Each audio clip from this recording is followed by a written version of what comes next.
हर महादेव दोस्तों, स्वागत है आप सभी का एक बार फिर से। मेरे देवाधिदेव महादेव आप और आपके परिवार पर अपनी कृपा दृष्टि सदा सर्वदा बनाए रखे। दोस्तों, यदि आप अपने जीवन में सुख समृद्धि चाहते हैं, धन वैभव चाहते हैं, अपने जीवन के हर क्षेत्र में सफलता पाना चाहते हैं, व्यापार में तरक्की चाहते हैं, नौकरी में प्रमोशन चाहते हैं, अपने बच्चों का भविष्य उज्जवल बनाना चाहते हैं, तो आप बिल्कुल सही चैनल पर आए हैं। यदि आप पहली बार हमारे इस चैनल पर आए हैं तो चैनल को सब्सक्राइब करके बेल आइकन जरूर दबाइएगा। दोस्तों, सावन का महीना भगवान शिव की आराधना के लिए अत्यंत पावन माना जाता है। यह समय व्रत उपवास के खास माना जाता है। व्रत उपवास के लिए वर्ष 2025 में सावन की शुरुआत 11 जुलाई से हो रही है। पूरे महीने भक्तगण भोलेनाथ की पूजा अर्चना में लीन रहते हैं, लेकिन ध्यान रहे कि केवल पूजा पाठ करना ही काफी नहीं है। इस महीने में कुछ विशेष नियमों का पालन करना भी बहुत जरूरी होता है।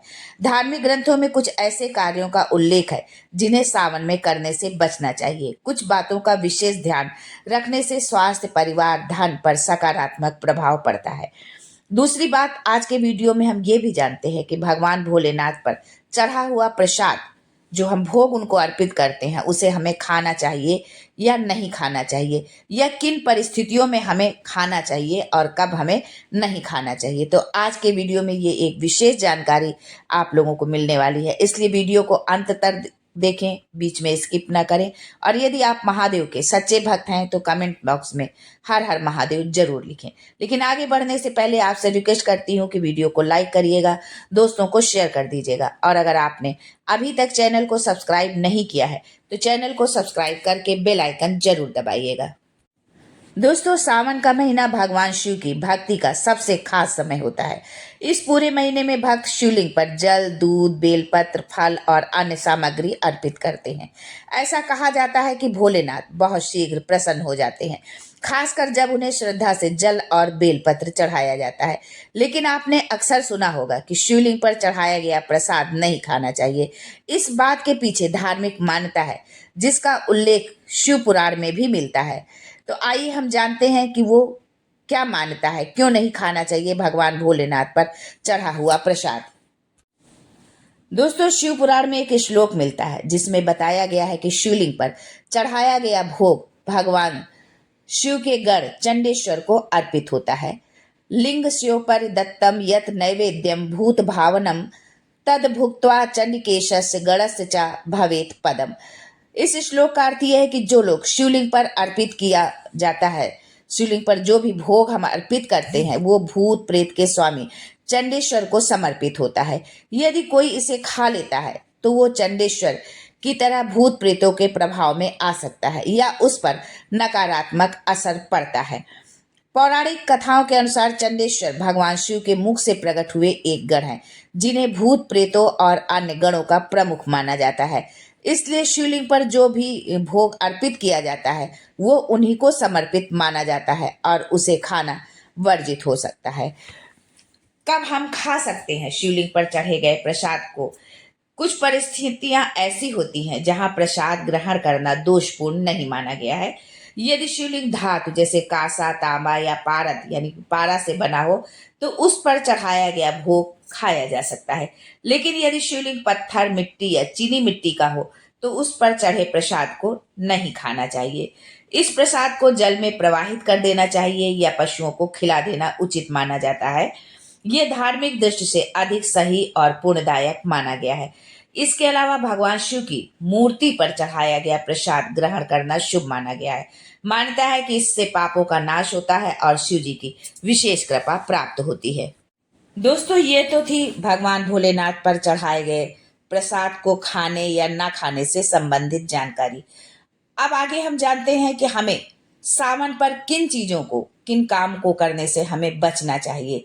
सावन में बाल या दाढ़ी कटवाना शुभ नहीं माना जाता है। मान्यता है कि इससे कार्यों में रुकावटें आती हैं और सकारात्मक ऊर्जा में कमी हो सकती है, इसलिए बाल और दाढ़ी कटवाने से बचें।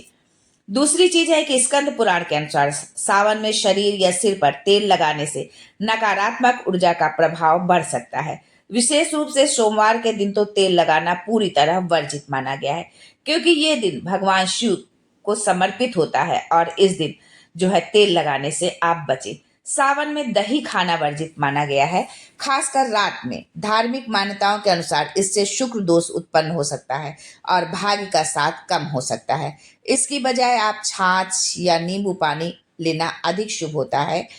दूध पीने से भी आप परहेज करें। शिवलिंग पर दूध अर्पित करना पुण्यदायी माना गया है, यानी कि सावन माह में भगवान भोलेनाथ पर आप दूध से उनका अभिषेक करें, दूध उनको अर्पित करें, लेकिन खाने में जो है इसका परहेज करें। आप इस दूध को, स्वयं दूध को आप बिल्कुल न पिए न खाएं। ये शरीर में गर्मी और त्वचा संबंधी समस्याएं बढ़ा सकता है। व्रती लोग फलाहार और जल जैसी सात्विक चीजें ग्रहण करें जिन्होंने व्रत रखा हुआ है।